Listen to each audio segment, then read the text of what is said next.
അങ്ങനെ രാമന്റെ അയനമാണല്ലോ രാമായണം, അല്ലേ? നമ്മൾ രാമന്റെ യാത്രയിലൂടെയുള്ള ഗമനമാണ് നടത്തിക്കൊണ്ടിരിക്കുന്നത്. ശ്രീരാമ ലക്ഷ്മണന്മാർ വിശ്വാമിത്ര മുനിയുടെ കൂടെ ഘോരവും വന്യജീവികൾ നിവസിക്കുന്നതുമായ വനം പ്രദേശ കാടുകളുടെ ആരണ്യത്തിലൂടെ അവരുടെ യാത്രയെ അങ്ങനെ തുടർന്നു.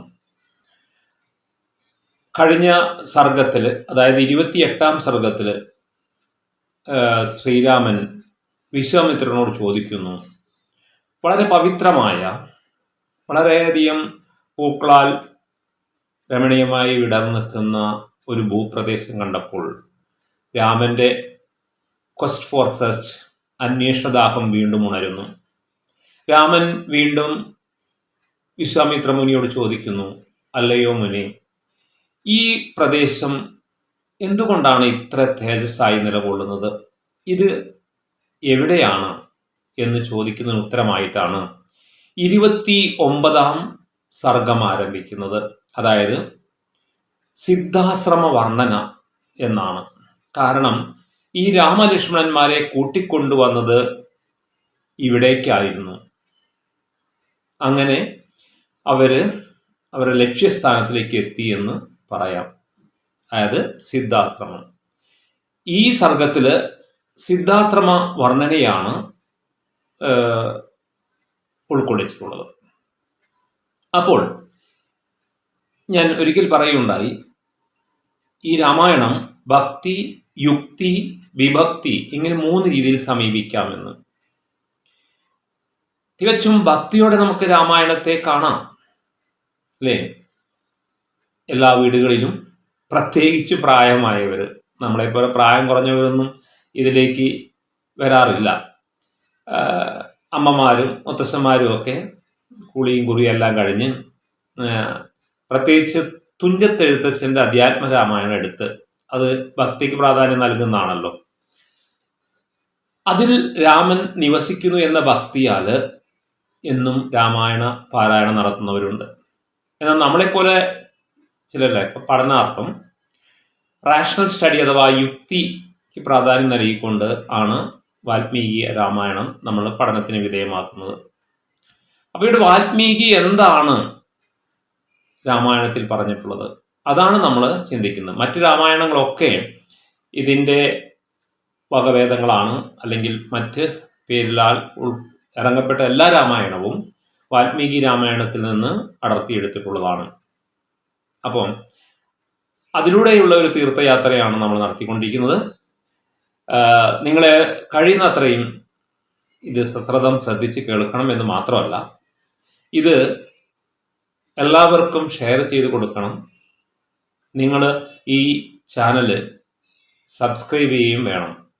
എന്തിനാണെന്ന് വെച്ചാൽ, ഇത്തരം ആധ്യാത്മിക ക്ലാസ്സുകൾ നമ്മൾ ഈ ചാനലിലൂടെ നിരന്തരം അപ്ലോഡ് ചെയ്യാൻ ഉദ്ദേശിക്കുന്നു.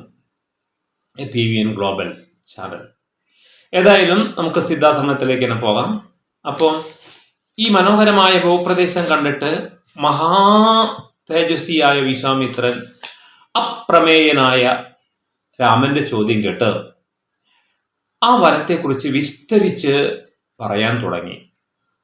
ഈ വനത്തിന്, അല്ലെങ്കിൽ ഈ വനപ്രദേശം തന്നെയാണ് രാമ ഞാനും തപസ്സിനായി തെരഞ്ഞെടുത്തത്.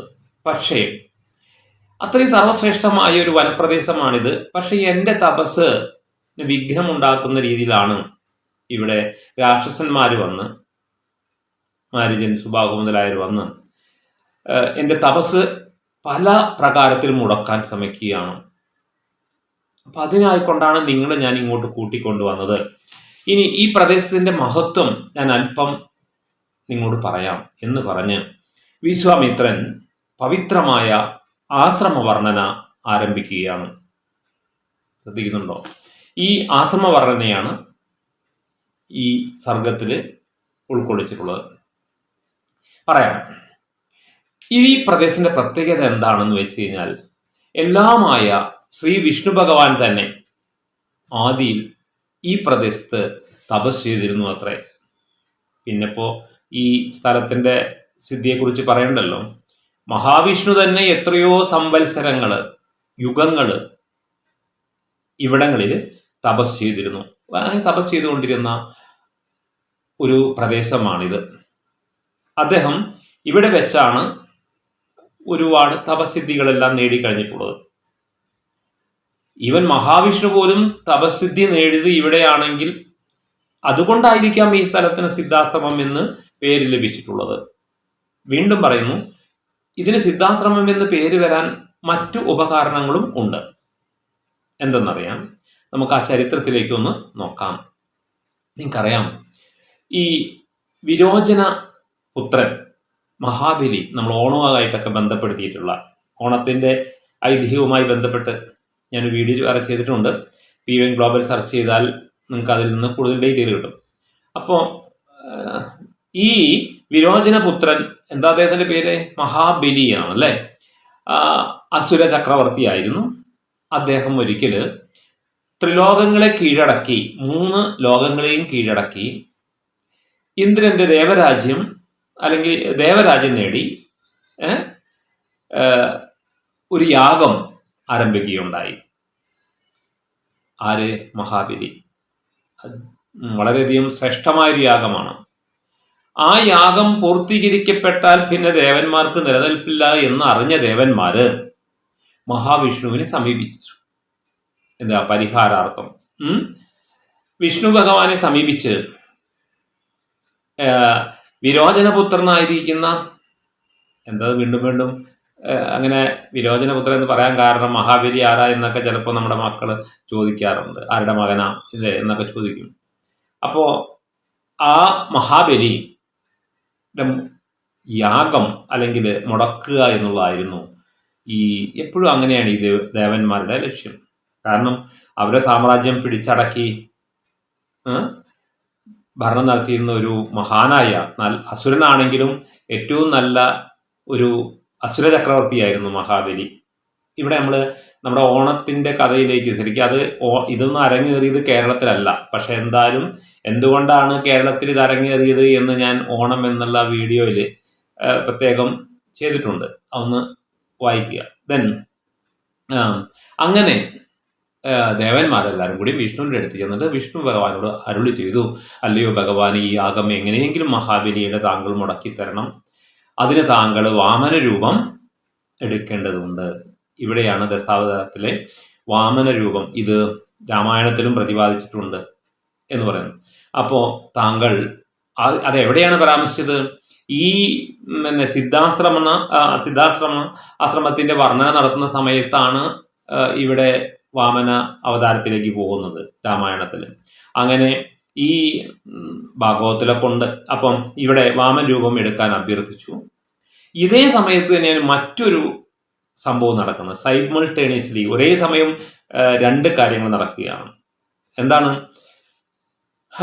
കശ്യപ പ്രജാപതി എന്ന് പറഞ്ഞ അദ്ദേഹം മരീചി പുത്രനായിരുന്നു. മരീചിയുടെ പുത്രനായിരിക്കുന്ന കശ്യപൻ തൻ്റെ ഭാര്യ സമേതം, അതിഥി ആണ് അദ്ദേഹത്തിൻ്റെ ഒരു ഭാര്യ, ദിതി. അപ്പോൾ കശ്യപന്റെ അതിഥി എന്ന ഭാര്യ സമേതം ഈ ഭൂപ്രദേശത്ത് തന്നെ രാമ 1000 വർഷം തപസ് ചെയ്തിരുന്നു. തപസ് പൂർത്തിയാക്കി വിഷ്ണു ഭഗവാൻ സംപ്രീതനായി വിഷ്ണുവിനെ സ്തുതിച്ചു. അദ്ദേഹം സ്തുതിച്ച ഉടനെ തന്നെ നിങ്ങൾക്കറിയാം, പ്രകീർത്തിച്ചാൽ ഏത് ഭഗവാനും പ്രത്യക്ഷമാകുമെന്ന്. അങ്ങനെ വിഷ്ണു ഭഗവാൻ പ്രത്യക്ഷമായി വരം എന്താണ് വേണ്ടെന്ന് ചോദിച്ചു. ഉടനെ തന്നെ ഈ കശ്യപൻ ആവശ്യപ്പെട്ടൊരു വരം, എന്തൊക്കെ വരം ചോദിക്കാമെന്നറിയും. എന്താ ചോദിച്ചത്? നിങ്ങളൊന്നും ചോദിക്കാൻ ഇഷ്ടപ്പെടുന്ന വരമല്ല കശ്യപൻ ആവശ്യപ്പെട്ടത്. എനിക്ക് അങ്ങന്ന് എൻ്റെ പുത്രനായി ജനിക്കണമെന്ന്. ഇതേ അവതം ശ്രീകൃഷ്ണാവതാരത്തിൽ വസുദേവനും ആവശ്യപ്പെടുന്നുണ്ട്. അങ്ങനെയാണ് ശ്രീകൃഷ്ണൻ വസുദേവപുത്രനായിട്ട് ജനിക്കുന്നത്, ദേവകി. അപ്പൊ നമുക്ക് ഈ വിശ്വത്തെ നമ്മുടെ പുത്രനായി ജനിക്കണമെന്ന് ആവശ്യപ്പെട്ടാൽ അത് താങ്ങാനുള്ള കെൽപ്പ് നമുക്കുണ്ടാവുമോ? ചിന്തിക്കാതെയാണ്. അതുകൊണ്ടാണ് അവർക്ക് പിന്നീട് അതിൻ്റെ കുറെ പ്രശ്നങ്ങൾ നേരിടേണ്ടി വന്നിട്ടുള്ളത്. അകത്താണ്. അപ്പം ഇവിടെ കശ്യപൻ ആവശ്യപ്പെട്ടത് അങ്ങ് എൻ്റെ പുത്രനായി ജനിക്കണമെന്ന്, അതിഥിയിൽ. അങ്ങനെ പുത്രനായി ജനിച്ച ആളാണ് നിങ്ങൾ പറയുന്ന വാമന അവതാരം ഇവിടെയാണ്. അങ്ങനെ വാമനൻ അതിഥിയിൽ വിഷ്ണു ഭഗവാൻ അവതരിക്കാമെന്ന് സമ്മതിക്കുകയും അങ്ങനെ ആ വിഷ്ണു ഭഗവാൻ വാമന രൂപത്തിൽ പ്രത്യക്ഷപ്പെടുകയും യാഗം ചെയ്തുകൊണ്ടിരിക്കുന്ന ഈ മഹാബലിക്ക് ഒരു പ്രത്യേകത ഉണ്ട്. എന്ത് ചോദിച്ചാലും ഉടനെ അദ്ദേഹം നൽകും, ദാനം നൽകും. അങ്ങനെ വാമന രൂപം, വാമനാവതാരമൊക്കെ നിങ്ങൾ ഡീറ്റെയിൽ ആയിട്ട് ശ്രീമദ് ഭാഗവതത്തിലൊക്കെ പഠിച്ചതാണ്. അത് വലിയൊരു വ്യാഖ്യാനത്തിലേക്ക് പോകുന്നില്ല. നിങ്ങൾക്കറിയാം, വിഷ്ണു ഭഗവാൻ വാമന രൂപത്തിൽ വരികയും മഹാബലിയോട് 3 അടി മണ്ണ് ആവശ്യപ്പെടുകയും അങ്ങനെ 3 കാലടി കൊണ്ട് ത്രിലോകങ്ങളൊക്കെ കീഴടക്കി 4ാമത് അടി വയ്ക്കാൻ സ്ഥലമില്ലാത്തതുകൊണ്ട് സുതലം എന്ന തലത്തിലേക്ക് വാമനൻ മഹാബലിയെ ചവിട്ടിത്താത്തി എന്നൊക്കെയാണ് പറയുന്നത്. പക്ഷെ അത് അങ്ങനെയല്ല യഥാർത്ഥം ഭാഗവത്തിൽ. പിന്നെ വീണ്ടും തൻ്റെ സാമ്രാജ്യം കാണാനും ജനങ്ങളെ കാണാനും തിരിച്ചു വരുന്ന ദിവസമാണ് ഓണം എന്നൊക്കെയാണ് ധരിച്ചു വച്ചിരിക്കുന്നത്. പക്ഷെ സത്യത്തിൽ അങ്ങനെയല്ല. അതിലേക്ക് നമ്മളിപ്പോൾ പോകുന്നില്ല. അപ്പം ഈ സംഭവ കഥയെല്ലാം ഇങ്ങനെ മഹാബലിയുടെ യാഗം മുടക്കുന്നതിന് വേണ്ടി വാമന രൂപം എടുക്കുന്നതിന് വേണ്ടി ഉണ്ടായ ഈ കശ്യപന്റെ തപസ്സും ഈ ഭൂപ്രദേശത്താണ് നടന്നത്. അപ്പോൾ ഇതൊക്കെപ്പാടെ വാമനന്റെ ആ ആവിർഭാവവും അല്ലെങ്കിൽ വാമനാവതാരത്തിനായിക്കൊണ്ട് ഈ കശ്യപ പ്രജാപതി അല്ലെങ്കിൽ കശ്യപൻ ഈ ഭൂപ്രദേശമാണ് തപസ് ചെയ്തതെന്നുകൊണ്ടും മാത്രവുമല്ല വാമനൻ എന്ന ശ്രീഹരി ഇവിടെ ജനിച്ചു എന്നുള്ളത് കൊണ്ടും രാമ, ഞാനും ഈ സ്ഥലം അവർക്കൊക്കെ സിദ്ധി കിട്ടിയത് കൊണ്ടാണ് ഇതിന് സിദ്ധാശ്രമം എന്ന് പേര് നൽകിയത്. അതുകൊണ്ട് ഈ സ്ഥലം ഞാനും എൻ്റെ തപസ്സിനായി തെരഞ്ഞെടുത്തു. അപ്പം ഞാൻ എൻ്റെ തപസ്സിനായി തെരഞ്ഞെടുത്ത സിദ്ധമായ ഈ ഭൂപ്രദേശമാണ് സിദ്ധാശ്രമം എന്ന് രാമകുമാരന്മാർക്ക് വ്യക്തമായി വിവരിച്ചു കൊടുക്കുകയും ഇപ്പൊ മനസ്സിലായല്ലോ എന്തുകൊണ്ടാണ് ഈ സിദ്ധാശ്രമത്തിന് ആ പേര് വരാൻ കാരണമെന്നും അതിലെ പ്രത്യേകത എന്താണെന്നും. 2-3 കാര്യങ്ങളാണ്. ഒന്ന്, ആദിയിൽ മഹാവിഷ്ണു തന്നെ ഇവിടെ തപസ്സിന് തിരഞ്ഞെടുത്ത സ്ഥലമാണ്. പോരാ, കശ്യപനും ഇവിടെയാണ് തപസ് ചെയ്ത് മഹാവിഷ്ണുവിനെ തൻ്റെ പുത്രനായി വാമന രൂപത്തിൽ ജനിപ്പിച്ചതും ഇവിടെയാണ്. അങ്ങനെ തുടർന്ന് വാമനൻ ആ ദേവന്മാർക്ക് അല്ലെങ്കിൽ ദേവേന്ദ്രന് തൻ്റെ സാമ്രാജ്യം തിരിച്ചു കിട്ടുകയും മഹാബലിയെ തോൽപ്പിച്ചത് കാരണം വീണ്ടും തൻ്റെ സാമ്രാജ്യം കിട്ടുകയും അവിടെ ദേവന്മാർ സുഖമായി വസിച്ചു എന്നൊക്കെ പറഞ്ഞു കൊടുത്തുകൊണ്ട് മഹാതേജസ്വിയായ വിശ്വാമിത്ര മഹാമുനി നിരേന്ദ്രിയനായ അല്ലെങ്കിൽ നിമിഷത്തോടെ തൻ്റെ ഇനിയിപ്പോൾ യാഗത്തിനായിക്കൊണ്ടുള്ള ദീക്ഷ കൈക്കൊണ്ടു എന്ന് പറഞ്ഞ് അവസാനിപ്പിക്കുകയാണ് ഈ സർഗത്തിൽ. ഇവിടെ കുമാരന്മാരും എന്ത് ചെയ്തു, മനഃശാഞ്ചല്യമില്ലാതെ ഈ കഥയെല്ലാം കേട്ട് അന്ന് രാത്രി അവിടെ കഴിച്ച ശേഷം പുലർച്ചെ അവർ എണീറ്റ് കുളിച്ച് പ്രാതസന്ധ്യ എല്ലാം ഉപാസിച്ച് ചിട്ടയോടെ അവരവിടെ ജപശുദ്ധരായി ഇരുന്നു എന്നും അഗ്നിഹോത്രാദികളെല്ലാം ചെയ്തു എന്നും അങ്ങനെ അതിനുശേഷം വിശ്വാമിത്ര മുനിയെ വന്ദിച്ചു എന്നും പറഞ്ഞ് നിർത്തുന്നതോടുകൂടി ഈ സർഗം ഉപസംഹരിക്കുകയാണ്. അപ്പം ഇതാണ് ഈ 29ാം സർഗത്തിൽ സിദ്ധാശ്രമ വർണ്ണനെ ഒരിക്കൽ കൂടി പറയുന്നു. ശ്രീരാമ ലക്ഷ്മണന്മാരെ കൂട്ടിക്കൊണ്ടുവന്നത് യാഗരക്ഷയ്ക്കായി ഈ സ്ഥലത്തേക്കാണ്. ഇവിടെയാണ് വിശ്വാമിത്ര മുനിയുടെ ആശ്രമം നിലകൊള്ളുന്നത്. അവിടെ വിശ്വാമിത്ര മുനി മാത്രമല്ല, ശിഷ്യന്മാരായ അനവധി മുനിമാരുമുണ്ട്. അവരൊക്കെ വേണ്ട വിധത്തിൽ രാമനെയും ലക്ഷ്മണനെയും ഒക്കെ സ്വീകരിക്കുകയൊക്കെ ഉണ്ടായിട്ടുണ്ട്. ഇതാണ് ഏറ്റവും ഒരു ചെറിയ ബ്രീഫായിട്ടുള്ള ഒരു എക്സ്പ്ലനേഷൻ സിദ്ധാശ്രമത്തിൻ്റെ. ഓക്കെ, അടുത്ത വീഡിയോ ഒരിക്കൽ കൂടി പറയുന്നു. PVN ഗ്ലോബൽ സബ്സ്ക്രൈബ് ചെയ്യാത്തവർ അത് സബ്സ്ക്രൈബ് ചെയ്യുക, പരമാവധി ഷെയർ ചെയ്യുക.